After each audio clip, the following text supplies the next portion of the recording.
Welcome to this tutorial on cancellation in Kotlin Coroutines. In this video, we'll explore how to stop asynchronous work gracefully.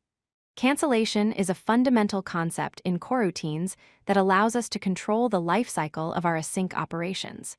Understanding how to properly cancel coroutines is essential for building efficient and responsive applications. Before diving into the mechanics, let's understand why cancellation is so important.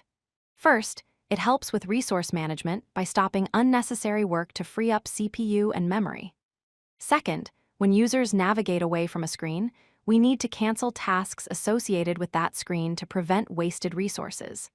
Third, cancellation enables us to implement timeouts, preventing operations from running indefinitely. Finally, avoiding unneeded operations helps preserve battery life, which is especially crucial for mobile applications. Let's look at the basic way to cancel a coroutine.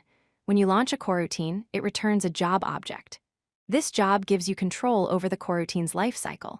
To cancel a coroutine, simply call the cancel method on the job. In this example, we launch a coroutine that repeats 1,000 times, printing a message and delaying for 500 milliseconds. After 1,300 milliseconds, we call Job.cancel to request cancellation.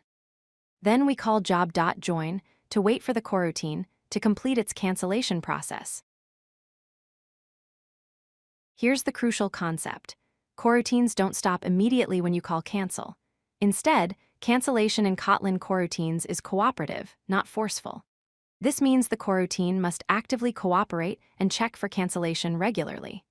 The good news is that all suspending functions in the coroutine's library, like delay or await, automatically check for cancellation.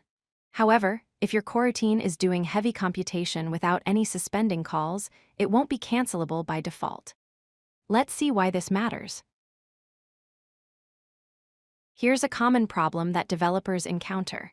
In this example, we have a coroutine that runs a tight loop, incrementing a counter from 0 to 1,000. Notice that there are no suspending functions inside the loop. When we call Job.cancel after 100 milliseconds, nothing happens.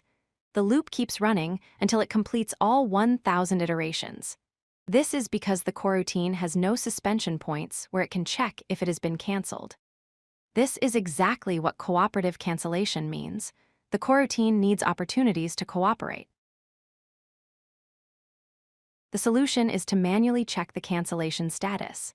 The isActive property is available inside any coroutine and returns true if the coroutine is still active or false if it has been canceled. In this improved example, we change the while condition to check isActive. Now, when we call Job.cancel, the coroutine checks isActive on the next loop iteration, sees that it's false, and exits the loop gracefully. This makes our computation-heavy code properly cancelable. Another approach is to use the ensureActive function. This function checks if the coroutine is still active, and if it has been canceled, it immediately throws a cancellation exception. This exception causes the coroutine to exit. In this example, we call ensureActive at the start of each iteration. If the coroutine has been canceled, ensureActive throws an exception and the coroutine stops. This is a more explicit way to handle cancellation, especially useful when you want the cancellation to happen immediately at a specific point in your code.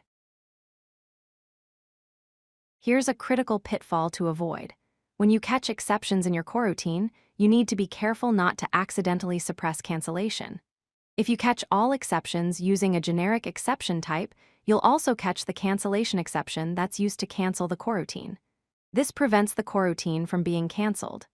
The correct approach is to always rethrow cancellation exception. Check if the caught exception is a cancellation exception, and if it is, throw it again. This ensures that cancellation propagates properly through your code. There's one more useful function for making your code cancelable, the yield function. When you call yield, it suspends the coroutine momentarily and gives other coroutines a chance to run. More importantly, yield also checks for cancellation.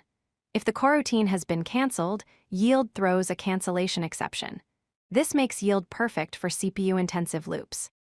By calling yield in each iteration, you not only make your code cancelable, but you also prevent your coroutine from hogging the thread and allow other coroutines to execute. Let's recap the key points. First, remember that cancellation is cooperative. Coroutines must actively check their cancellation status. Second, use isActive, ensureActive, or yield to make your computation-heavy code cancelable. Third, suspending functions like delay automatically check for cancellation, so code that uses them is already cancelable. And fourth, always rethrow CancellationException in your catch blocks to ensure cancellation propagates correctly. By following these principles, you'll be able to write responsive, efficient coroutines that can be properly canceled when needed.